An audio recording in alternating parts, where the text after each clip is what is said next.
Hello, hello, and welcome to the podcast, a very silent podcast. It's going to be a fast one. My new roommate is sleeping in the other room, and I don't want him to think I'm a crazy man. We got to speed through your roommate. Yes, we have to speed through. I wish I was sleeping. So we're going to be podcasting fast this week. Yeah. Yes. I'm jet lagged to hell, and Matt's roommate is doing something I've always dreamed of. Sleeping. Peacefully on a schedule. Feels like I haven't slept for days. I'm on a plastic table and a wooden chair because I wasn't able to move my stuff yet. So if you hear this creaking in the background, it's probably me, not your car needing service or anything like that. Or it could be. So don't ignore those things. Don't ignore those things. Yeah. That's right. I don't want to be responsible for bad things happening. I've been told that there are some moments in this podcast that are funny enough that people will cry, and I'm wondering if that's actually a huge traffic liability, and maybe we should actually feel super duper guilty and never be funny again. Wait. I mean, we can use that as an excuse when we're not funny. Yeah, I was going to say. Yeah. We're saving lives by being very dry. From now on and retroactively, we're not being funny. Mm-hmm. Never again. It was until we are. It was an artistic decision. Yes. So this week we're going to be extra fast to help readjust Liam's sleep schedule back from all the traveling and get Matt out the door too. We're also going to be not funny at all. No jokes allowed, guys. We need to make zero jokes. We need to make sure that all of our sons and our dads get to work in one piece. No traffic car accidents. What about cleaning? Which is going to be really, really hard for some of the stories that I think we have to cycle through. Oh my God, No Man's Sky with okay. Yeah, you see all that No Man's Sky on the docket? But with PSVR, what a tragedy. Okay, so they rejiggered No Man's Sky. I don't want to. It feels weird to say. I don't want to say they rebuilt No Man's Sky. They definitely re-engineered No Man's Sky. It's still No Man's Sky, but the first early climb of this game has been completely redone to account for a completely different way that the game handles crafting, which is now in a very, very visibly Subnautica-inspired system where you have to build refineries, place them around a room, and then put raw crafting materials to turn them into different raw crafting materials that still require some kind of structure that you build and put on the ground. Thus, blossoming this whole big base development minigame aspect to it that is also working in a very Subnautica. Oh my God. Excuse me one moment. I'm so sorry. Someone's knocking on my door. Ooh, who is it? Who might that be who is knocking at my door? 1 minute, please. This better make it into the show. Yeah, it better be in the show. Well, that means we can just move on from No Man's Sky already. Who do you think it is? One of his many ex-girlfriends. I think so. He's probably going to cut that out. One of his many I'm going to say it multiple times to see. He thinks that he got away with it, but no, he didn't. Hey, actually, do you think you could come back in like an hour and a half to 2 hours? It's probably actually the guy. Do you remember when we were talking about what would George do, and we had the $1 million suitcase with the bloody note? Oh yeah, it's probably the guy who owns the suitcase. That's right. It's come to kill him. He probably didn't take it. Oh, he definitely didn't. He probably called the guy with that owned the suitcase, and he's coming to pick it up. It's like, we won't kill him. He seems like an alright guy. Oh, Jesus Christ. Oh. Hey, are you guys there? Yeah, alright. So we had bets. So who was it? Yeah. It was pest control. Aww. Man, not even entertaining. Close. Yeah. Yeah. Okay. I gotta ask though, should I be editing or are we just gonna? We're gonna roll. I don't know what happened while I was gone. We're gonna roll with it. You shouldn't listen. Oh, he's definitely gonna edit. In that case, I'm gonna have to run to the kitchen and write back. Wait a minute, what? Don't leave again. Yeah. Don't they get coffee? About to spray the kitchen. I gotta get the dirty dishes out. Oh my God. Why did you book pest control for now? I didn't know they would come in the morning. Oh God.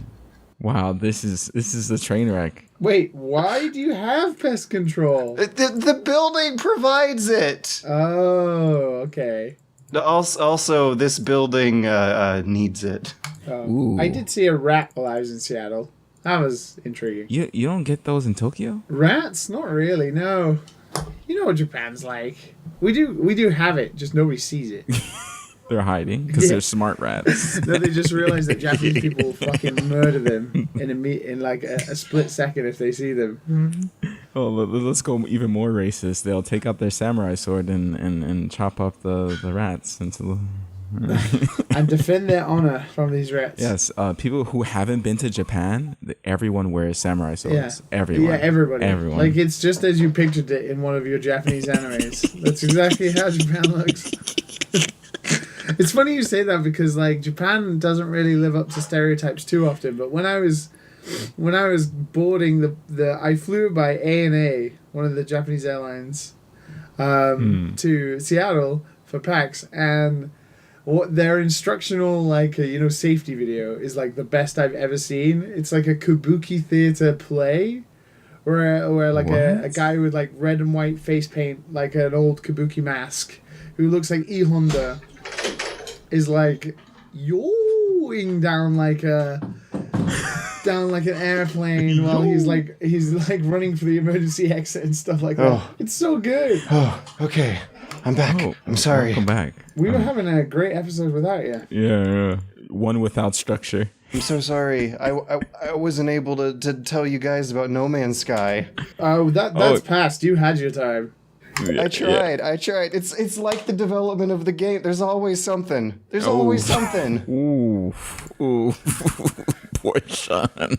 I would love to meet him one day. Like with those guys, they actually got better though. You've yet to prove it. I didn't want to hop into that segment being like, oh my god, No Man's Sky is good now. It's more like No Man's Sky is better. It's fine now. No Man's Sky is fine now. To some people, it is really good, isn't it? Like people are playing it like a live game. Yeah. There is a really cool idea there that not many other games try to tackle into that it nails, and that's the Star Trek planetary landing. Like you can, especially with the VR controls, turning a headset scanner on and off always feels really, really super good. There's a greater emphasis on the exploration because of how it's rejiggered the crafting system to require more diverse materials for the economy. And there's also some new set piece type events that they have built into the procedural algorithm. George. What? I edited the podcast last week, so I know I can hear it. The clicking. Oh my god! It's the mouse. We get at least 30 to 40 comments every month about George's clicking. Okay. I'm trying to. You're doing it right. Oh my god! You know what I just realized is that sometimes when I'm trying to think my way through a new statement, I will just click left and right in the docket without even notice. Oh my god! So I'm doing this for me and the audience. Just move the mic up a little bit, maybe. I don't know. I don't know how sensitive your mic is. Okay, so wait a second. We're gonna do this live. You're telling me you guys don't do that? No. No, I can't even open Chrome because my we know what my CPU is like. I couldn't even open Chrome because otherwise we wouldn't even be able to record. This is why only 2 people watch our podcast. Wait. Okay, no, we did have to lay down the law at the beginning of this episode, though. There was going to be no jokes, no laughter, so we're all going to have to go to dad jail. It's really funny because we joke that it is a train wreck, but this episode so far truly is a train wreck. A masterpiece of a train wreck. Okay, well, to finish off my incredibly spotty bit about No Man's Sky. Yeah, it's like okay, and the reason I say that is that it's still No Man's Sky. It still has this inventory system where 3 atoms of oxygen are taking up a whole entire space for your mission critical, more important upgrade material That's stuff. one tiny backpack. Oh no, I have 3 atoms of oxygen, and now I have no room left. That's how it works. There is a picture of an atom that says oxygen underneath it, and there'll be like 2 of them, and that'll take up the entire amount of space for your inventory as like a fusion reactor for your spaceship. No. In taking this exciting new Subnautica-like direction where a base will live with you throughout the entire game and grow and become more complicated as the game goes on, I'm still not feeling a good, compelling story there. Subnautica had a family lost in space that got stranded in the caves and dealt with the similar degree of horror that you're dealing with. And No Man's Sky still feels kind of dead, and well, it's procedural by design, but that's a situation that still does not seem to be engendering itself to like a hook of a story. Wait, you don't go to the center of the universe? Isn't that what it was supposed to be? Yeah, eventually that's what you did in the original game, but it's all it has to be told through a template that can make itself work through the same like 3 different varieties of quest giving templates that can work with the millions of combinations of players going through this procedural universe. It's very dry. If you haven't played through No Man's Sky, it's a very dry feeling world. We've talked about the artificiality that MMO worlds feel a lot of times, and that's the problems it's dealing with. Quantity over quality. Yeah, I hear a lot of things about No Man's Sky. I played it back at launch, and I couldn't even play an hour of it. I know I've heard like really good things about it, but I just know it's not my type of game. Oh, you can definitely play more than an hour of it now. Like, in fact, I want to say that the first 4-6 hours now is actually pretty darn good. It's after that, once the grind hit you earlier on in the earlier version of No Man's Sky. Now it hits you a little later, but even then there's a little more fun to be had with the grind. But it's still there. It's still No Man's Sky. It's free though, Yeah, right? maybe. The updates. Yeah, all of it's free. And it got a good like 6 to 8 hours out of me, so it did something right. Still. How's the VR version? It's PSVR though. Blurry. Controls feel simultaneously cool and simultaneously finicky. Probably better if you're playing with the PC version instead of a PSVR version. But apparently on the PC version, people are having a much harder time getting stable performance out of the thing, which is still funny because it did crash on me on PlayStation. So I guess you're damned if you do, you're damned if you don't. They really cut down on resolution and draw distance. There's a ton of pop-in on the PSVR version, but I was not willing to try it out on the PC because I wanted all the cool motion control gimmicks, which do work out sometimes, like having a flashlight in one hand and the mining laser in the other is nice. It's nice just waving the mining laser haphazardly around with your hand and all the stuff that sloops into your inventory fairly effortlessly. It weirdly, actually, I want to say feels smoother in VR and with regards to like shooting stuff for mining rather than combat. It's like a very chill rail shooter. You just point at the rocks as the scenery scrolls by. Sounds kind of boring. Yeah, it does. Yeah, which is why I still am a little apprehensive on it, but it's also cool to see it come as far as it did. I'll wait a little bit longer. I'll wait for like that next update maybe, and then dump. Suffice it to say, though, it is a pretty darn cool VR experience because of the takeoffs and the landings in the cockpit. Which you could have gotten in somewhere other way, yeah. Yeah, that stuff is all Really dangerous. Yeah. But I mean, No Man's Sky is a game all about taking off and landing from a planet in a cockpit. Yeah, that stuff's always going to be cool. No matter like what game has it. Cockpit-based stuff. especially like entering atmospheres and such. It's always going to be cool in VR. I feel like it's a kind of a cheap trick at this point to be like, yeah, you can do this in VR. It's like, well, we know it's cool, and it's in like 15 other games. Elite Dangerous, No Man's Sky. With No Man's Sky in particular, with so much of the game, with the game trying to be one whole persistent universe with the atmospheres and the takeoffs and landings, you do get a better sense of scale, I want to say, when you can fly around a whole planet in VR rather than seeing a planet in space in the distance. Like it's definitely a weird sense of vertigo seeing a curvature, the horizon line become a curve if you look to the side of your cockpit while it takes off. It's having embodying a space in which your planet that you're standing on eventually feels like a ball.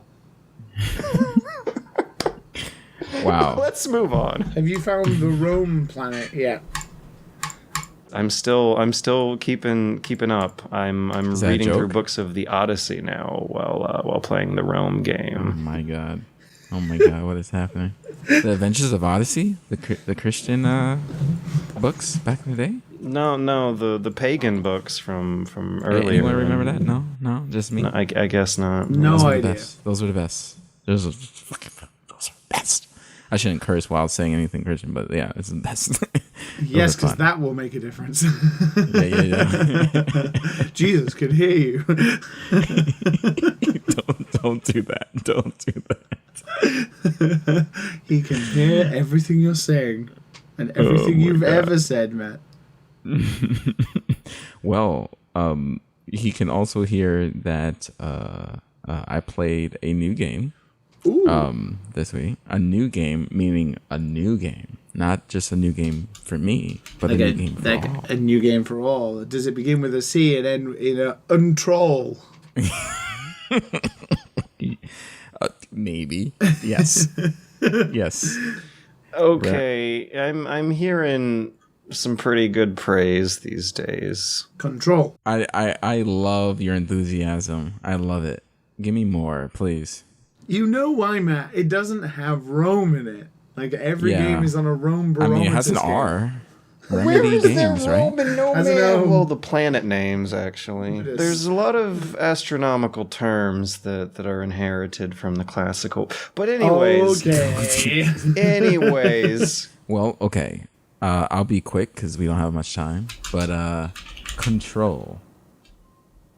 I'm a little sad that it's either my 1060 is getting old on my laptop or it's not optimized. I don't know, but wasn't able to. I heard it runs pretty poorly on console.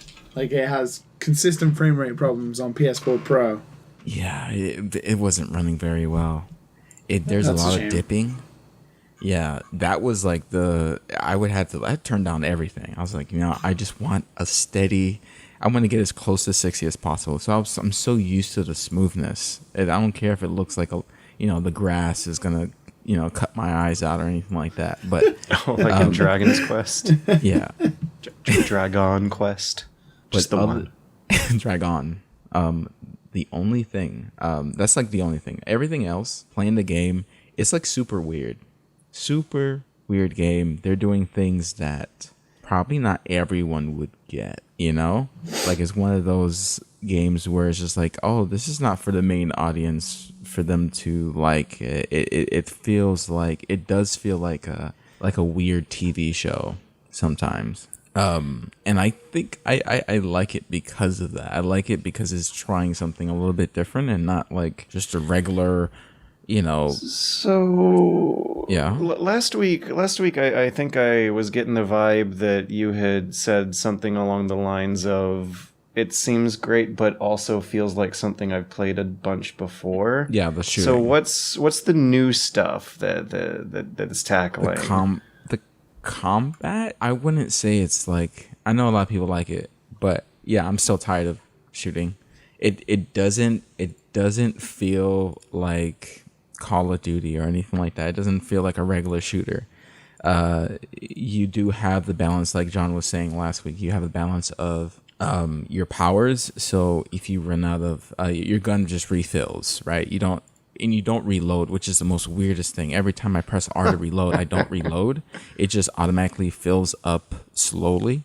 So when you run out of bullets, Magic bullets. yeah, when you run out of bullets, you start using your powers. When you run out of powers, energy, you start using your bullets. And then eventually you start getting some other powers that you can miss. So pay attention.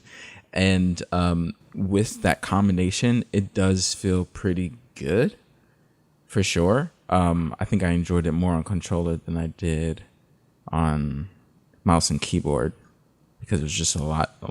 The controls are just kind of mapped out. Maybe I was just being lazy, but it feels okay. I mean, it's not. I didn't get tired of the combat. I guess that's something to be said. It's not bad. Did you finish it already? Yeah, it's short. You're a machine.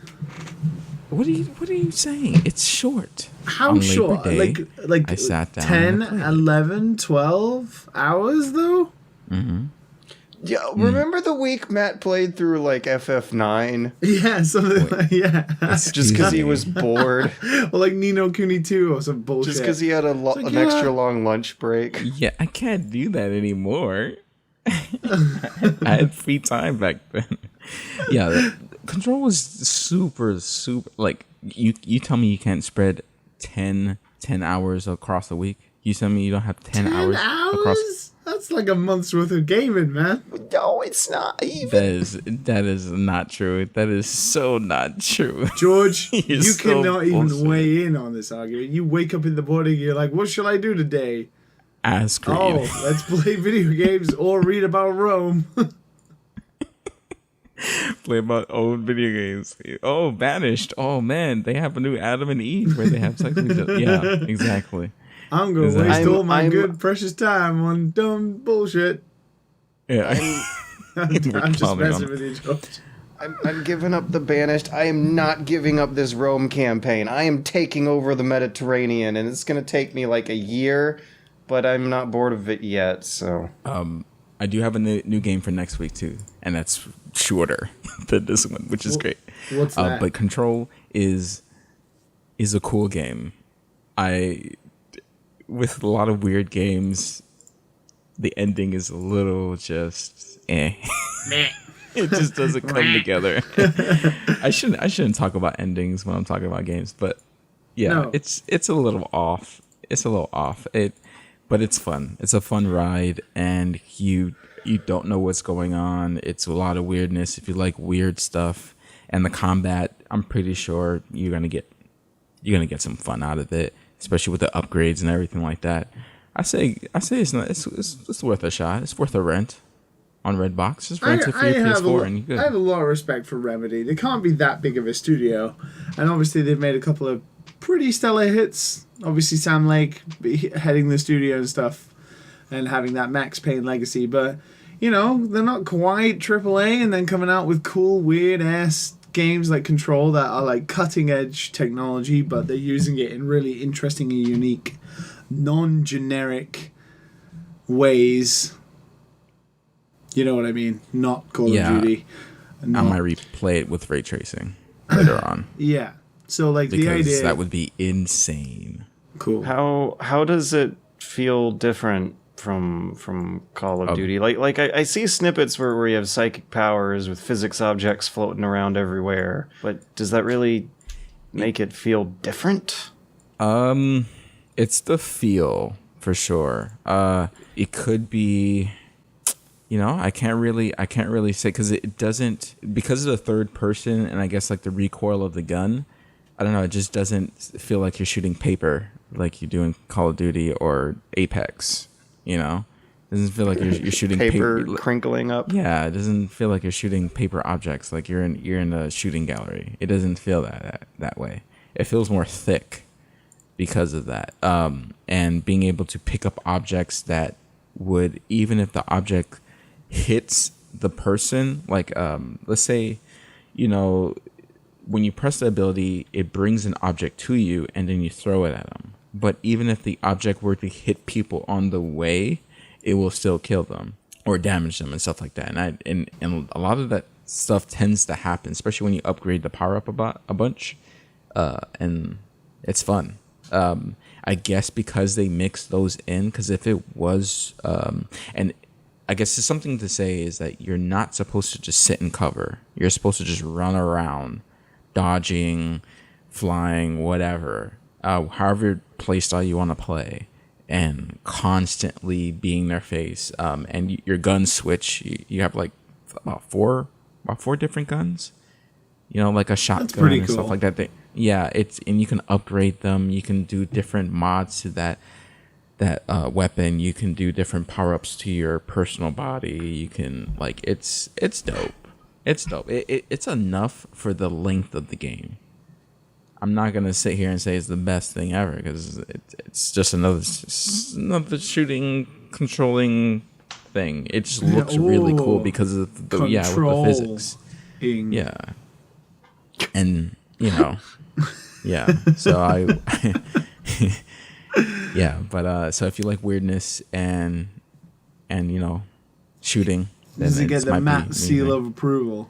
You see, the thing is about sealing a seal of approval. The thing about sealing is the thing about sealing. Sorry, let's go into home improvement channel. No, is that $60? It's $60, and you're gonna beat it. That week, and then that's it. That's it. It's 11 hours of playing, and I have to get used to that.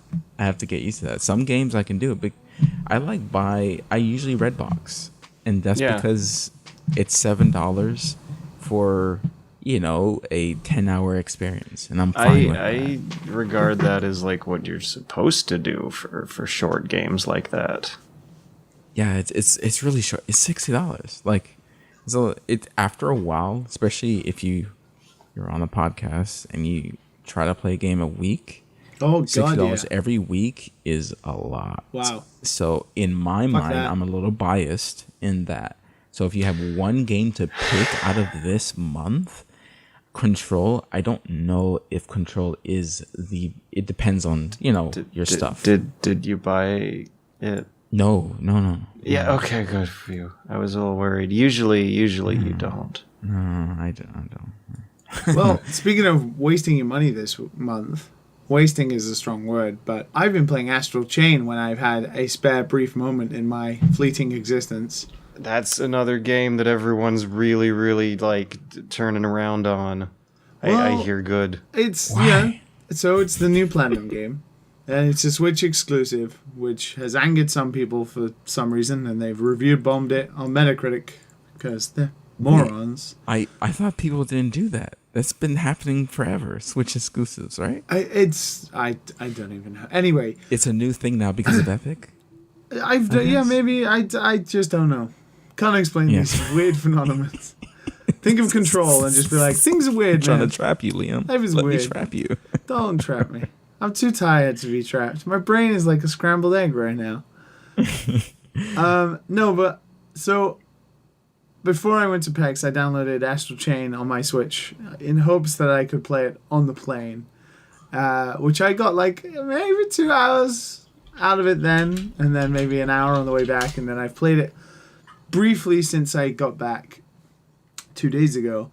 So I played about 4 or 5 hours of Astral Chain so far, which, if you think back to most Platinum games, you think that would be already a solid chunk of the game.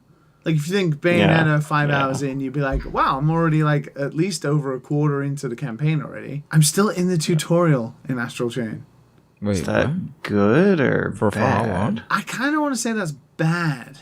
It's way slower. It's not the solid only action of Platinum Games' usual fare. You don't like doing side quests? Well, they that's use the your thing. little There monsters is to a do lot side of that. quests. You don't like that? Well, yeah. So there's a lot of that now. There's a lot of I mean, the backstory is you're part of this special police. You're the anime police. You're the anime police. You're the popo, and you have to when you're in missions. You can do like investigative based stuff, and there's a lot of side quests in areas that are dumb side quests of just like talk to somebody and then turn on your special gimmicky iris thing and then search for something and then put two and two together and it's fine, and it's very typical RPG side quest fare, which is it's fine, whatever. Like, you spend a lot of time at headquarters, the police headquarters, and that's kind of cool because their police headquarters is a kind of a cool laid out place with lots of interesting things, lots of characters and lots of things to do. That's kind of cool. But it's like, it's a Platinum game. You want to get to the action, and my God, is Astral Chain like very different. You know, I looked up some raw gameplay playthrough and skimmed to about 9 minutes in, and it's a rail shooter segment. Oh yeah, I mean during that's, the opening credits. Yeah, during the opening sequence. That's just that. Yeah, it's to get you sort of used to controls. But rail shooters in Platinum games. I mean, it's a badass sequence. It's like a RoboCop sequence. It's great. The opening sequence is actually badass. You're like sliding all over the place, shooting things with gun on a motorbike. It's pretty cool. So this probably is not what you're talking about. No, and that's just the opening sequence. That doesn't happen, as far as I know right now. It doesn't happen again. So as an airplane game, how was it? It was difficult because the Joy-Cons... So this is the thing I want to talk about Astral Chain. I think it's really important. If you think about tight, wonderful controls for games like Bayonetta and Vanquish, and even the wonderful 101, which Astral Chain definitely takes a lot from, because it's like micromanaging something else other than you.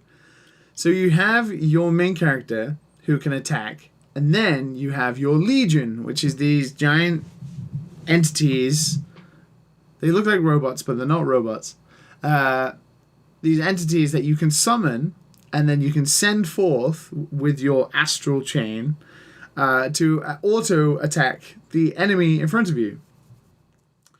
So you'll like summon it with like ZL, and then it'll appear, and then you'll press it again, and it'll send it off. And your character only has one button, the ZR button, and you just press the ZR button, switching between 3 different modes of this one weapon. So you have like a blaster weapon where it does really weak long-range bullet attacks. Then there's a baton, so you do like fast, quick combo melee stuff. And then you have this other giant thing called the Gladius, which is like a giant sword that is like heavy melee attacks. And then you switch between them depending on the enemy types you're facing, but you only have one button, the ZR button. It looks like this could be dangerously close to the V levels from DMC5. Well, you definitely have more control. It's definitely better than that. I wouldn't worry about that. I would hope so. So this is the thing. As somebody who is a huge fan of Platinum games. Platinum games. The Platinum games. Yeah, the Platinum games. And like the character action stuff, of course, Bayonetta and stuff. This is was incredibly jarring to begin with, because in the beginning there's nothing you can really do apart from button mash and do nothing. And summoning your Legion and micromanaging your Legion and you is quite difficult. And you can hold ZL, which is the Legion control, and then use the right analog stick, which usually is your camera, to control the Legion by itself. So you can use the left analog stick at the same time to control your character, and then the right analog stick to control the Legion. So you're like moving 2 characters at the same time. So think of it, you're playing a character action game where you need to dodge a lot. And by the way, Astral Chain is not easy. It's quite brutal. It throws a lot of medicine at you for you to use because it takes off a lot of your health. But you're trying to dodge stuff, and then at the same time you're trying to move your Legion with the right analog stick, because a lot of the moves depend on the positioning of where your Legion is. So for example, you can chain down enemies by getting, like, almost lassoing them by making your Legion go around them and then back in front of them. So like they've done a loop-de-loop around the enemy. but the enemy's like moving around and trying to attack you, and you're trying to like move yourself and then get the Legion to circle around it and chain it down, and you're like, oh my god, my left brain is not connecting with my right brain, and it's like playing Twister in your head. This is the most violent level of Brothers' as Tale of Two Sons ever. It's like that on steroids. It's like, wow, what is happening? And then you just kind of let go because you get hit, and you're like, fuck, I need to try this again. And there are other ones where you can like separate and then like use the chain to like almost like clothesline enemies when they dash at you, which is really cool. But it's all about like controlling two characters at the same time with like the thought process of your brain and trying to work them in tandem. And then once you progress a little further and you unlock more stuff, you can do stuff like sync attacks. So you can like button mash the combo, and then you'll have like a white flash, and then that's when you can press ZL and immediately you'll do like a sync attack with your Legion, and that can bounce into doing different combos. And slowly, like over the 5 hours I've played so far, even though most of it's still like tutorial based stuff, like you get some interesting things to start putting into the button mashy combo, where you can like summon your Legion, send your Legion out, and then your Legion can pull you towards it. So instead of the Legion coming back to you, you can like fly towards whoever the Legion is attacking and like smack them in the head. And you can use it to like get out of really tight spots by like summoning your Legion all the way to the other side of the map. And when a monster comes to attack you, you can just like Indiana Jones, like bye bye, and like zip past out of the way of the monster. It's so weird and tough and kind of in the beginning very boring, and then it shows signs of promise, and I'm still not sure whether I like it yet. I appreciate the bravado of going this hard with a kind of gimmicky setup. It is definitely unique, and I feel like once I unlock like the other Legions, and then you could have the multiple options of like the different mechanics each Legion has, and then the different weapons you have as a character, it's very different because you're not pressing like X, X, Y, up, Y, X, down, B, A, G, double Z, Y, like you would be in Bayonetta, where you'd be like comboing stuff together, or like Devil May Cry.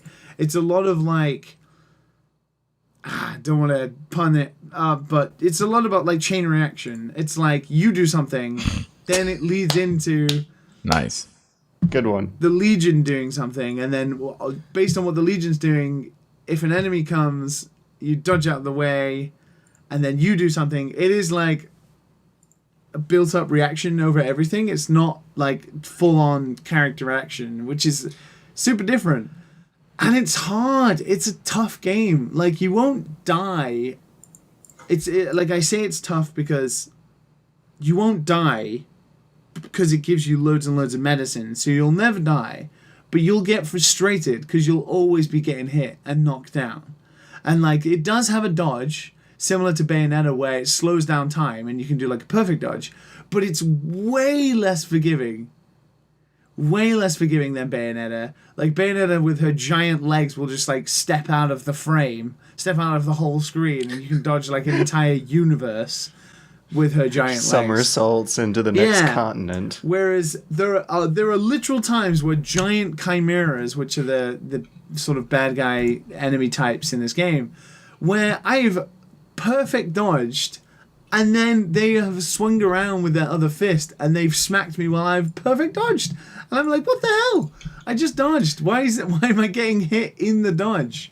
So you have to be super wary of like area of effect attacks and stuff in Astral Chain. And I say the camera isn't the most zoomed out helpful thing. You know, it takes place in a city, so a lot of the spaces are really narrow, tight areas, and they do not help when you're summoning other characters to be in front of you and like away from you, and then you find big enemies. It's like, oh, this is not great. I'm really glad that you mentioned it, because I'm feeling like there might be a lot of wonderful 101 in this one. There definitely like you were saying is. that you you were doing fighting game combos in your character action game, and that posits that Platinum Games has ideas on how to depict video game combat in ways that go beyond the very traditional old school ideas that still put them on the map and got them a lot of praise and good coverage over. Like, they got ideas. I mean, it's stylish as hell, and like I love the aesthetic of it, and everything from like the chill music in the headquarters to the complete RoboCop-esque future that they live in, and all of the different stuff you can do, like changing your outfits and all the characters, is great. It's very Platinum Games in that way, but yeah. I don't know. It's there. I feel like there is an amazing game under there somewhere, but in the beginning, it doesn't exactly give off the best impression. It's very, very different, and I'm not sure if that's a good thing, because it's like trying to do something different with a control scheme that is a bit too awkward, maybe. But they go real hard with it. But they go super, super hard. And they don't show you everything. They unravel the carpet slowly, which I appreciate. You don't want to overwhelm people, but you've got to make sure people are sticking around to at least play through. And it's really story heavy compared to other Platinum games, apart from Nier. Don't shout at me. I know. Nier Automata. I know, but it is quite story heavy. There's a lot of like fight for 30 seconds and then cutscene, and then you fight for 30 seconds and there's a cutscene, and you're like, okay, this is different. But I'm going to continue playing it for sure. I do like it, but I have reservations about how I will enjoy the combat in the long run. Like, I could easily pick up Bayonetta now and be like, yep, this is still great, but we'll see. Speaking of which, we'll see. Bayonetta 3 is still churning along as usual, right? It's been a while since we've heard anything, but I hope that doesn't mean any bad news. Bayonetta is garbage. Let's just move on from it, you know. No, Bayonetta is Bay. Platinum Games is apparently busy and making stuff. I need to play Bayonetta one day. And these Nintendo Platinum deals keep coming through. Do you guys wanna jump straight to the news? No. I want to jump straight into some Netflix no chill, baby. Some Netflix and no chill. Have you guys have anything before I start? Hurry that shit up. Oh.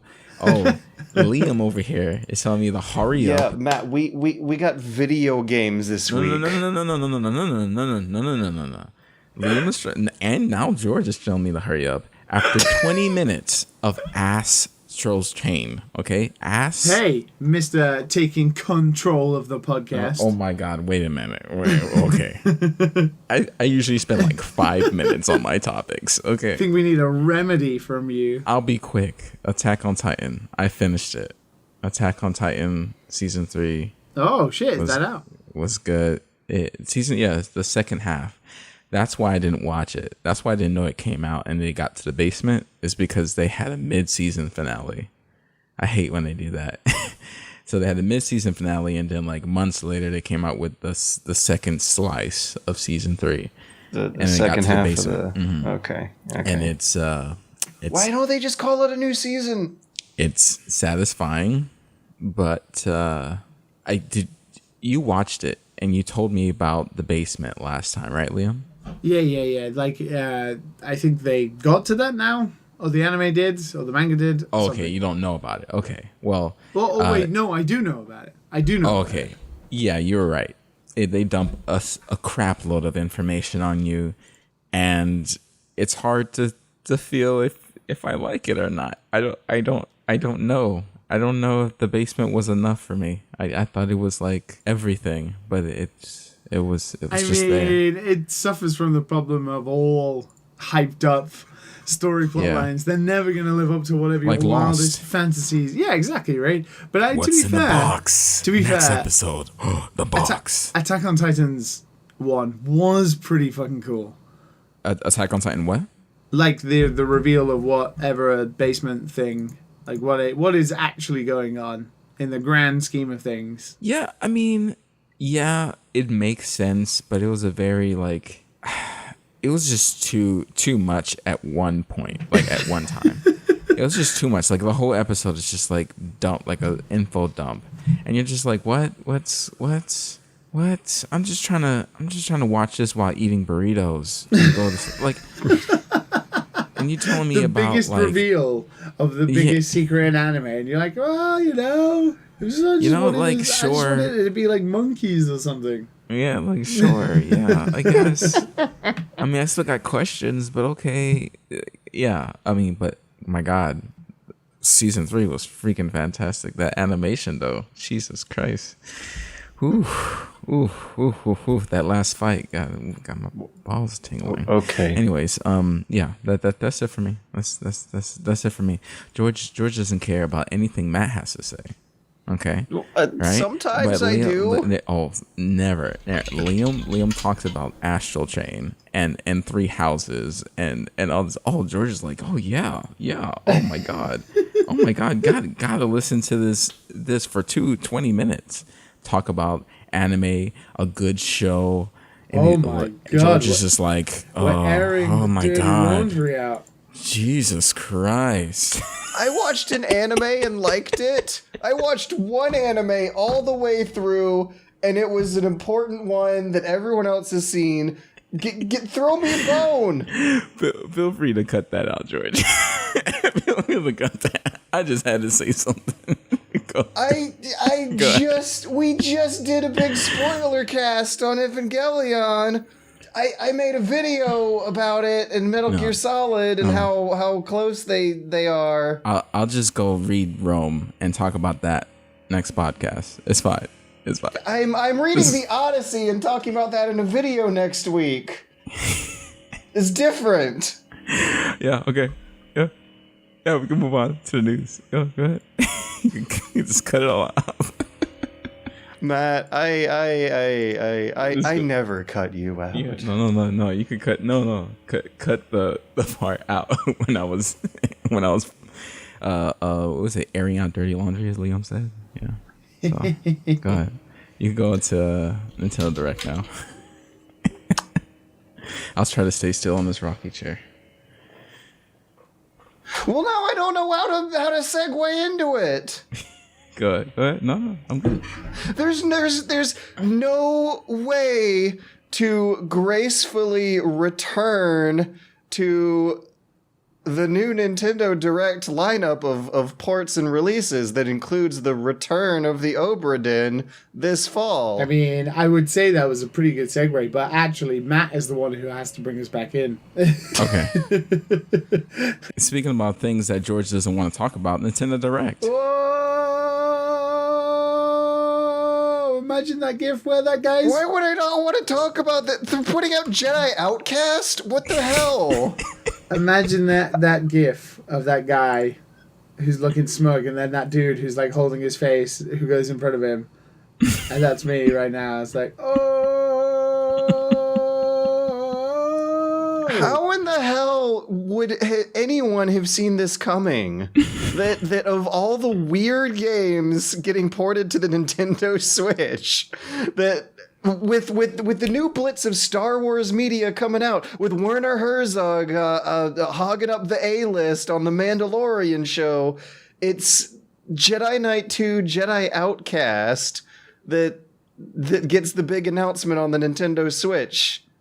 Big announcement? You think that was the big announcement? Okay, no, not the real big announcement, but you know what I mean. Of all the Star Wars games, it's a weird choice, but also a pretty good one. I mean, it's one of the best lightsaber-based ones.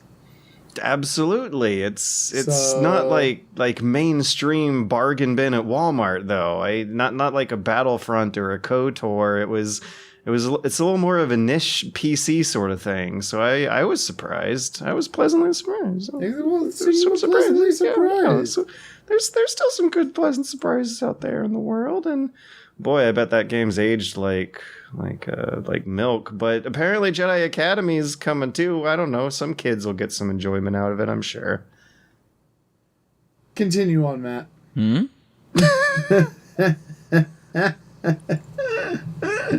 So the Nintendo Direct happened this morning or yesterday morning. It was pretty jam-packed. Starting with Overwatch coming to Switch. I love what a roller coaster the leaks for Smash characters are compared to what actually happens.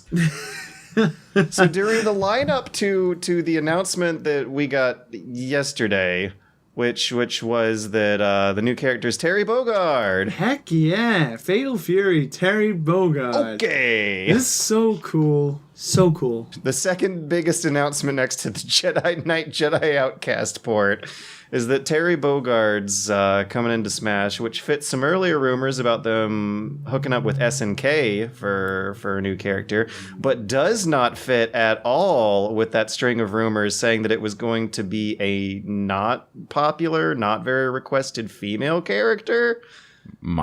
I don't know if you guys saw the same Nintendo fan news articles and Twitter that I see a lot. But they talk about this like 24/7 all year round. It's never ending. As many times as it gets proven incredibly wrong, like in as many polar opposite ways, like in just this one, there's still going to be a widely circulated, widely reported on leak, quote unquote, that'll just be complete and utter bullshit. There are some people who are very good at debunking things immediately, and also having, when something happens like the SNK one, which is like a very credible rumor, there's people like the Source Gaming guys and Will Push Dustin who get it right, but the amount of like false bullshit that's just floating around and that people getting angry about it, it's like, come on, chill out, play Smash, have some tea. And I also remember that when the rumors were coming in that it was going to be an SNK character, it already kind of nipped the previous rumor in the bud, because SNK has a big library of recognizable characters. But I'm wondering though, like, are we too old for Terry Bogard and Mai Shirayanu and Mr. and Mrs. Metal Slug to be recognizable? No. You think so? You think kids these days know who they are? Of course they do not know. No, they don't fucking know. But does Sakurai give a flying fuck? Hell no.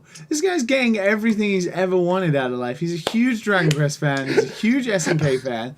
He was like, do you know what? All the kids are going to want Sans. But you know what? I ain't going to put Sans in the game. What I'm going to do is I'm going to make a costume and put Megalovania in it. You know, respect to Toby Fox, because that guy is just living the dream of... Well, to be fair, he's worked really hard, but living the dream. But no, Sakurai's getting everything he wants, which is brilliant, because it's his game. He can do whatever the hell he wants. It was decided that Nintendo had already decided, but I think what he actually meant with that maybe was that he gave them a list of characters that he would really like in there, alongside everything fans have always wanted, like Banjo-Kazooie and stuff. I mean, Joker... You got Joker from Persona, Terry Bogard, and the hero from Dragon Quest.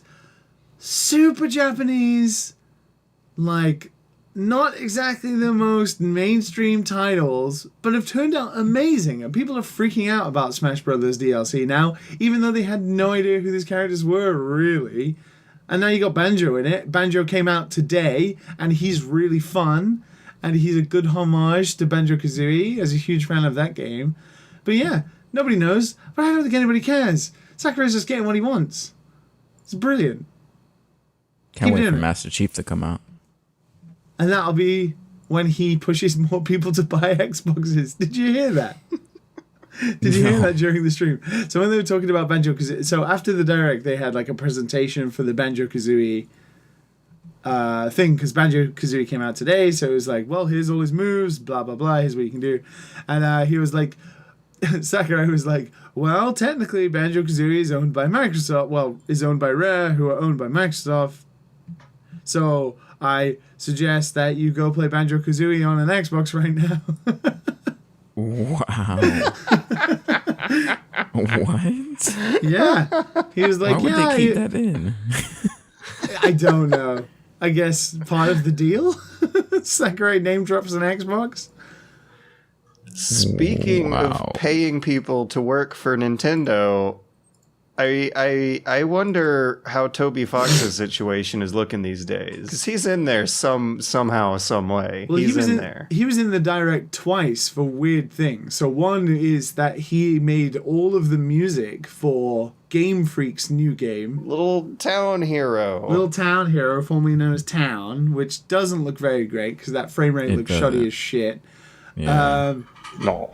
And then Sans, the Sans costume, which pretty much is just straight up Sans. And then Megalovania had like a remix made by him for it, which, by the way, is amazing. You should listen to it. It's an incredible remix of the original song. And then Sakurai's talking about like how he took Toby Fox to his house and played Smash Brothers with him and then drove him home. Wow. Yeah. Damn. Living the dream. I mean, Toby Fox can chill, right? Like, he has enough money to just work on his next game without any worry of paying bills, right? I think Toby Fox doesn't need to worry about anything ever again. For the rest of his life? Oh, yeah. Okay. Undertale is so big in Japan. I don't think people realize. Undertale's meme famous, like, for sure. Like, everybody owns a copy of Undertale, right? Really? It's crazy. But, you know, for us, it's like Megalovania, Sans, all this game theory, like hundreds of YouTube videos about Undertale. But in Japan, Undertale is such a recognizable IP now. It is the big Western IP up there next to Fortnite and Minecraft in Japan. What? Like mainstream? Yes. Holy, that's really interesting because it's a like Western homage to Japanese RPGs. Well, it's a fan game, isn't it? Yeah. Yeah, no. It's huge in Japan. That's adorable and I love it, and it for some reason makes a lot of sense to me because Undertale's also like really cute and funny. Sans is incredibly recognizable here to Japanese school children. I have Sans I have a Sans sticker on my laptop that 84, the localization company that did the Undertale Japanese localization, gave to me a couple years ago. And I've had kids in coffee shops point at it and be like, Sans! And I'm like, that's never happened before. It's amazing. So I googled how did Undertale do in Japan and landed on a Quora page talking about the localization. They're saying that Sans doesn't refer to himself with the normal watashi, boku, or ore verbs, which offer different levels of formality. The important character Sans refers to himself with the much more country farmer style oira. Yes. So before I don't want to go down this because it's not important to the Nintendo Direct news, but before 8.4 did the localization for Undertale and Deltarune, there was fan versions of it by Japanese audiences already for Undertale because they weren't sure if they were ever going to get the game. And then they'd already kind of settled, like the community had already settled on what the characters would sound like, because anybody who's played Undertale knows that the font text and the distinct way Sans and Papyrus and the characters talk about themselves is like part of what makes Undertale. Yeah. So they had to nail that in Japanese. So getting Sans to say the way he speaks, and like I can't remember what it was they decided on, like the Japanese community had sort of come together to decide that's how Sans sounded like. But then 8.4 were like, no, we think Oida is what he would say. And the Japanese community was like, what the shit? This is not what it sounds like. But now, obviously, nobody cares. Nobody remembers that part. So, and Undertale is huge in this country. Holy shit, it outsold Dragon Quest XI on the PSN store. There you go. Wow. And that's a lot of Dragon Quests. Yeah, Toby Fox is all in Nintendo Directs now. He's all over the place. He's very willing to work with other people, it seems, and he seems very down to earth. He's very small. Also, he's very small. Just down to earth. Like, it reminded me of when I saw him, and I was like, wow, that man is very small. Down to earth, literally. 4'9". Also, Deadly Premonition 2 got announced. Yeah, and Swear is actually the director and writer of it, so I guess that worked out for the And you can the play original Deadly- game, it's on the store Deadly as of yesterday. Premonition Origins.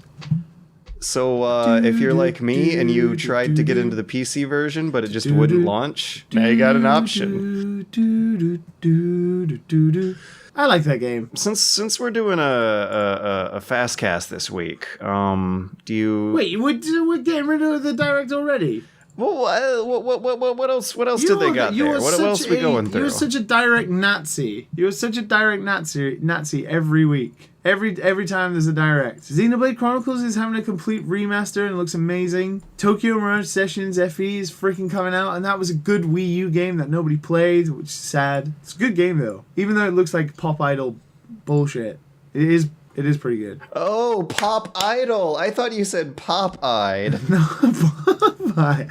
Super Nintendo games.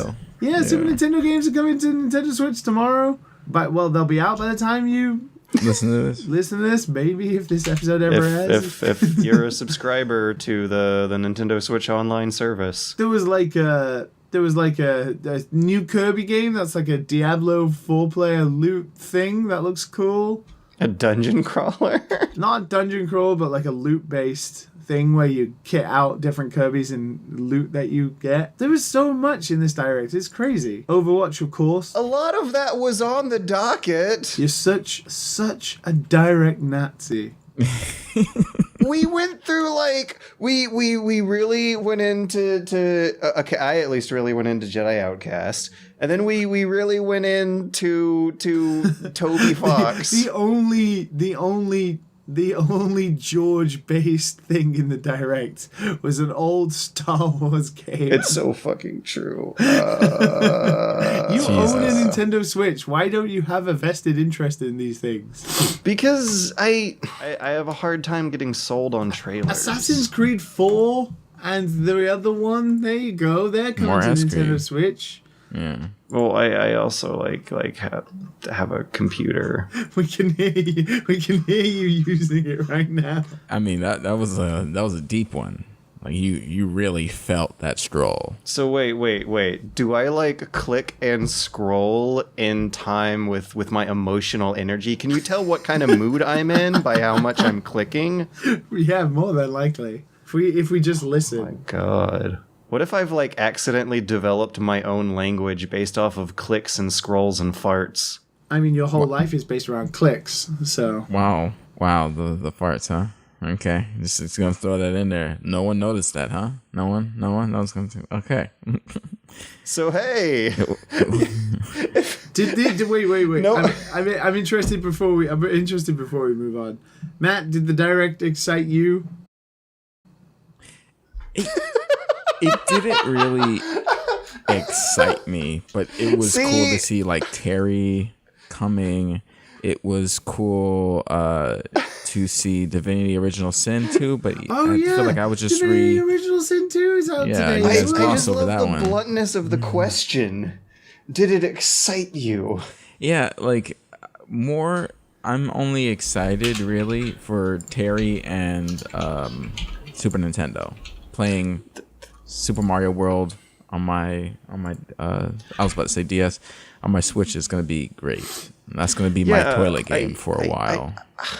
I think it's fun. This stuff is fun. It's like there's so little in the world that'll get me excited though. Why? Oof.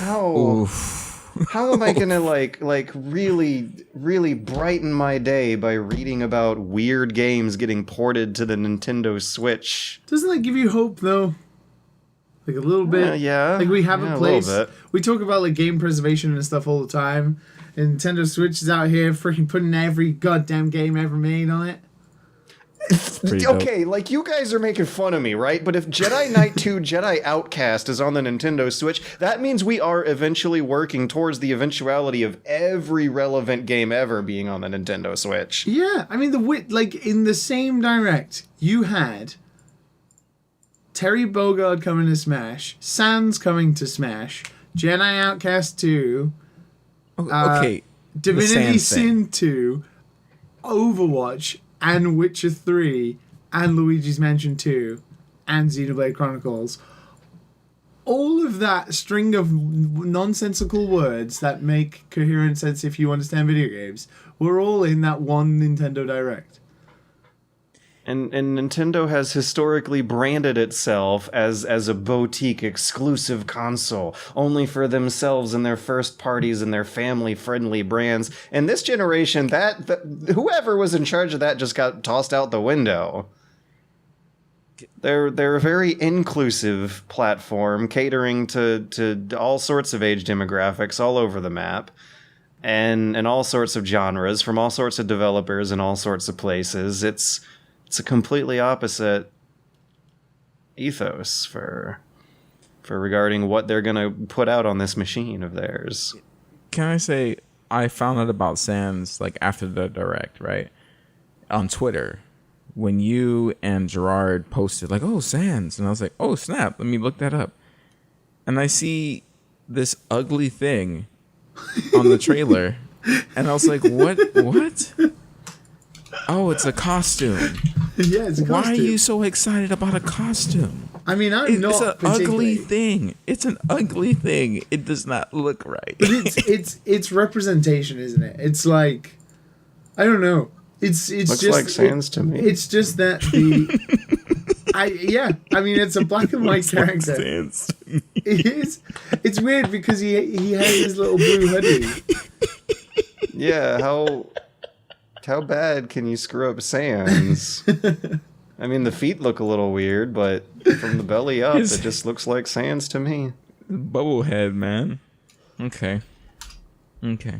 I don't see heads. We all know you got face blindness anyway. I actually think I actually explained that on this podcast, so you are correct. And why is Sans purple? Why is Sans purple? You see that, George? Well, I'm also a bit colorblind. We sound like the three oldest men in the world right now. I'm messing with George. Who is this skeleton? If you would like to send an email to your grandfather, please go do that first. Oh, that joke was too deep. If you would like to send an email to your dad or your granddad, please do that first and then send an email to us. And they can send it to sands@sonspodcast at TobyFoxMadeMillions.com. When you're finished talking to your paternal relatives and telling them how much you love them and appreciate them and hope they have a great day, feel free to send some hate mail to dadandsonspodcast@gmail.com. You know, I have a video idea. I want to do a Cribs with Toby Fox. Let's do a Cribs. Wait, you guys haven't watched MTV? I was 12 once. Cribs. Oh, okay. Cribs is a seminal part of our pop cultural generational foundation, sir. Yeah, and it's like, I bet if you watched like through how many ever seasons Cribs had, I reckon 70% of the people in those episodes now no longer exist or working in the industry. And some of them lied. Some of them lied. It was like this big thing. How many of them were just renting the house that They're renting week? the house from like other big celebrities. It was no crazy. way. Yeah. You can look Like it up. who? Like, is there like a standout one of somebody who was just everybody knows was a massive liar? It was one of the rappers. I know 50 Cent. Oh, I hope it wasn't Exhibit. Yo, it's your boy Exhibit. 50 Cent lied about his Ferraris. Too many good memes for him to be the fraud. And it was some low end rapper that also lied, and I can't remember it. You probably low end rapper, like he's a low spec game like PC. B-list rapper. He comes packed with the GTX 760. Like if Drake was like there's a lot of B-list rappers that don't make that much money. Like Drake Mumble, is like rolling in the money. Do they publish on SoundCloud? No. Migos is making money. Migos is up there twisting the wrists, stir frying, and all that jazz. It sounds so white now. So, like, I need to hang around my people more. as a white guy who was growing up in Woodstock, Georgia, from years like 2002 to 2005, I would not be able to get many references if I did not know what Cribs was. Oof. That was the whitest sentence of all time. God damn it! I just can't fucking win here. Can't fucking win. Oh man. Oh, George's reference to black rap culture comes from Cribs. Well, not just. Okay, I'm just gonna stop. I was just about to say not just Cribs, and that would be even. I can't climb out of that hole. So instead, I'm gonna say, first question comes from Sir Rick the Nick. Sir Rick the Nick asks, my question is, after a big paragraph explaining it, how many different media things are we all currently involved with the intention of eventually finishing them? Do you make an effort to not start something new before you finish something old? Are there any pieces of media that you wish you had stuck with, but now it's too late? I'd love to know. Are we talking about, like, making things or consuming things? Yeah, specifically games or shows. Stuff that takes the big hours, the big bucks from you. Dexter, didn't get to finish that. Wish I finished it because I heard the ending and I was like, damn it, why didn't I finish it? There's a couple shows like Lost. You know when something happens, like life happens, and like you go a week without being in your routine of watching like a show a day or a show every 2 days or something, and it just completely falls off, or a show gets delayed. That's what happens, and then you don't want to go back. Suits, I still haven't finished. I still haven't started the second season.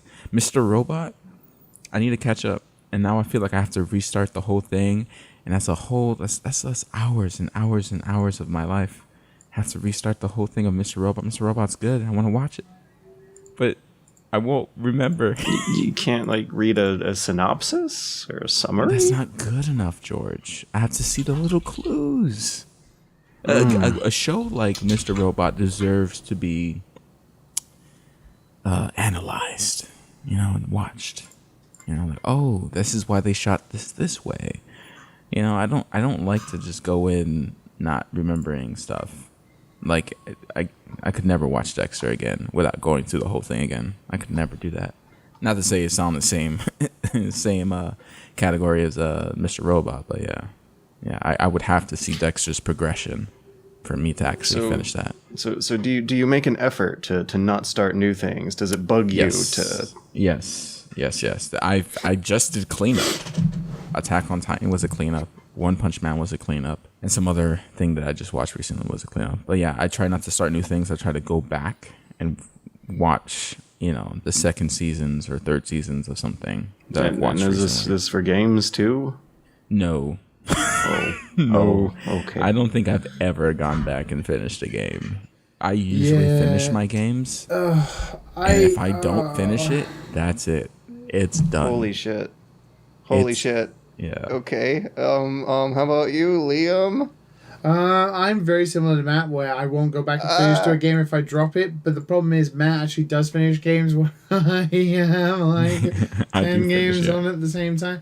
So I can I was thinking about it today. I was like, oh my god, I'm playing Final Fantasy XIV, Fire Emblem Three Houses, now Astral Chain, Smash Brothers, and River City Girls all at the same time, and I'm most definitely not going to finish any single one of them. Oh, and the Dragon Quest XI demo. Also, I'm one season into Dark, and I really want to watch the second season, but I just don't have the strength. I like that the demo is taking up this big of a part of your life. This is the problem. I don't know where Matt finds the time, or where anybody finds the time. I don't split my attention between 20 different things. But they come out at the same time. I work 10, 12-hour shifts, and then at the end of it, I just play some hours of games.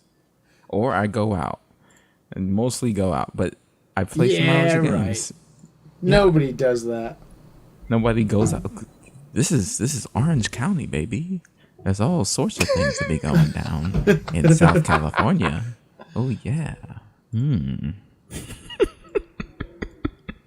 Sounds like a 70-year-old quagmire. Yeah, it really bugs me if I don't finish a game I've been playing for a while. In fact, I think my perspective on economics has completely ruined me because every single game that I buy, I'm like expecting myself to actually consume it all the way through. But you never do though. You've been on the same games forever. No, that's how. Like, I have been committed to these really, really long games over the past few years. Like, Subnautica was like an 80, 90 hour Assassin's Creed Odyssey is truly an odyssey. I'm entering into the 70th hours on that one. Like, it bugs me to not finish really big games that I get deep into, and it bugs me to not finish any game that I begin. This is a mental tick. It's a habit about me trying to squeeze the most of my dollars worth whenever I purchase them. That's the mindset I'm coming into it with that, and it makes it hard for me to start a new game up if I already have a previous one going. Yeah, Games are hard. good things. The next one is like 5 hours according to how long to beat, and it's a new one. So I am excited. Nice and easy. Hopefully it's scary. Christopher E. has a question about game unionization and its potentially negative effects on game development.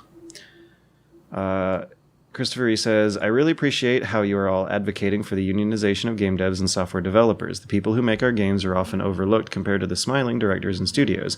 As someone who wants to get into the game industry, it's very encouraging that my future may be for the better. But one thing that concerns me, however, is how AAA studios will try to circumnavigate unions and paying people better wages by means of outsourcing labor.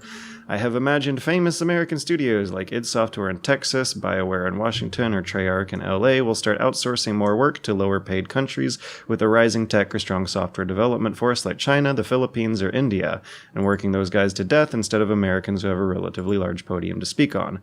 And then after paragraphs, that is some weird conspiracy theory I had, and probably I'm just ignorant to the way outsourcing development is done, but I would love to hear your thoughts on this. Thanks, Chris.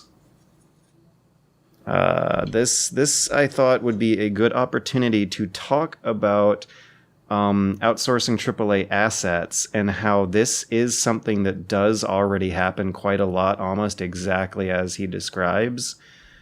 And I think Liam might be more familiar with the companies and the names involved. There's a lot of there's several of them. If you walk around the show floor of a GDC or a Gamescom, I saw them too. You'll see a lot of Asian companies you've never heard of before that'll have a sandwich board of clients they've worked on and games they've made that are like all the AAA yearly sequel franchises. The amount of small Asian studios that just make assets for franchises like Assassin's Creed and Far Cry and Call of Duty are larger than you may initially expect, judging by the sound of things. This is a practice that exists that's out there. Well, outsourcing is used in a lot of studios for various different things. Sometimes you outsource people to come to your studio for a certain period of time on detachment, like visual effect artists or CG artists or animators and stuff, and they come, they work a contract, and then they leave. Sometimes you hire QA studios outside. There are lots of QA studios in places like India, where they have big, huge houses of testing suites where you can send outsourcing bugs like art bugs and minor fixes that you have hundreds of thousands of like low-level bugs that you need sifting through, and you don't have the manpower internally to do it. You can send to outsource. It's tough. I think, yeah, there is outsourcing in the games industry in every studio, especially AAA, for sure. It's probably not on the scale people are thinking of, and I don't know whether it would be easy to say that it's taking away from people's jobs. It's like a tool almost, less than an actual replacement, I feel. But I feel like for testing in QA, definitely that would be the first thing to go in regards to like hiring a huge outsourcing studio in India with like 200 testing staff that are cheaper to pay, and you can have different teams work around the clock. That would be much more efficient for studios, but I don't know. Right now, outsourcing is common all across the world in different studios, but to varying degrees of what they're used for. One thing to consider is that the massive jump in detail that you saw going from the 6th to the 7th generation is partially made possible by this. I'm scrolling through a interview with a company called Playerium, who was contracted to work on Resident Evil 7. And the image that they show is this pipe factory type scene with tons of intricate little cluttered pipes all over the room, and you gotta wonder if that's really a level of detail they could meet without outsourcing. Of course, it's like, you see, every time you boot up a game, you don't just see like one developer, you see like multiple different things and different tool sets and different licensing things, and to varying degrees, especially AAA, because AAA games is just so massive. They need all the help they can get. Video games take so much work, and it is beyond one studio sometimes to be able to get that done in various degrees. So it is common that you'll find games like Resident Evil 7 that will have had an outsourcing studio to help with certain sections of the game that maybe hadn't got enough polish until like near the end of development, or were sections that the main team deemed they didn't need to focus on as much, so they could pass it on to another team to do. Yeah, I think the situation depends. I've heard that one potential strategy for maybe circumventing this might be having some kind of shared library for assets, and like how props in Hollywood will have warehouses full of props that'll all show up in a bunch of different movies. If there can be some kind of equivalent for game software. I mean, there already is, but nobody's going to use the same assets because nobody wants their game to look like another game. But what there is tools. Everybody uses the same tools. Or, studios spend so much money building internal tool sets, and then a lot of studios just get by using other tools, or they buy licenses to tool software developers who specifically just make tools for video game developers. That definitely is common. You'll go to GDC and you'll watch panels based around the tool sets that you use, so you can understand how other studios are using the tools you use in their pipeline to get stuff done. But I think like using actual assets is different, because assets is still artwork, and it's still like creation of something artistical. Nobody wants a game to look like another game, and I don't think other studios would want to be giving out their assets and demeaning their own work with other people using it. I mean, we have the asset store on Unreal and Unity, so we hear about these games all the time, like asset flip games. Nobody really wants to be put with that tagline, that's for sure. So it happens, is I guess. Oh, it happens. It's super common. It's not like an industry secret. It's just something that happens. Video games aren't just made in like a tiny studio factory. They're a collaborative effort sometimes of multiple teams across the world. I think one of the things to think about when thinking about the negative implications of unionization is that a lot of the corners bosses would cut in response to that have already been cut. Like I was having an awkward Thanksgiving conversation at the dinner table about this. The relative was like, well, if you just lower taxes, then the rich people will just move away and hoard their money in countries with low taxes. And that already happens, even in video games. Activision Blizzard had a $10 billion account in Holland, and they didn't make video games in that office in Holland. Anyways. Yeah. And speaking of outsourcing, we got to outsource this outro to someone out there. Matt, we're outsourcing the outro to you. Me? Well, thank you guys so much for listening, allowing us to get your ear holes wet one last time before you have to go inside for work or continue cleaning. I always think about cleaning. That's the only time. Well, they're not like in a car accident for this one, because we did have no jokes, none. No jokes For the whole hour and a half. There was zero jokes. Zero jokes. And that's why you shouldn't outsource podcasts to us. Yes. And enjoy this train wreck. Hopefully, it didn't wreck your car. They definitely didn't, because they weren't laughing.